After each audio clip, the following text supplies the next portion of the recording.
There's somebody who's out there systematically making millions or hundreds of millions of dollars off the destruction of our kids. We're going to go after them. We don't apologize for that. But we were underinvesting, and even with the changes we've made, continue to underinvest in the demand side, in the prevention and the treatment that is so necessary.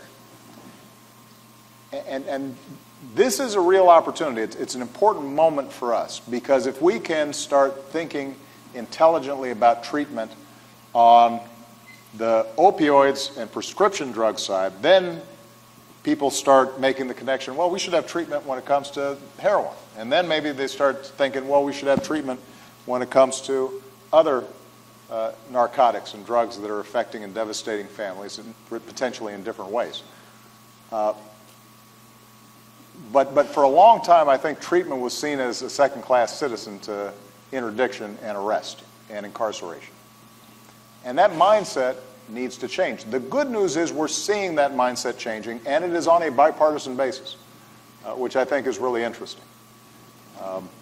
To go back, because I want to make sure that people understand we're putting an end to the old politics on this. Democrats and Republicans were both responsible for wanting to look tough on the war on drugs and ramping up incarceration. It wasn't just one side or another. And now both at the same time are realizing, you know what are we doing here? Why is it that we're willing to invest $20,000 a year in incarcerating a young person when we might have spent a few $1,000s on the front end to avoid them going into prison in the first place? And that mindset means that resources hopefully will start channeling in a new direction. But we've got to make sure that the money is following the insight. I think we're at the stage now where people are starting to realize that we need more treatment, but the budgets are not yet reflective of that awareness. And that's going to require Congress.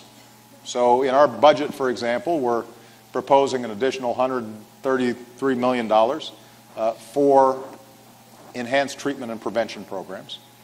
But it's also going to involve states, state legislatures, counties, local governments, all also recognizing this is something that every community needs.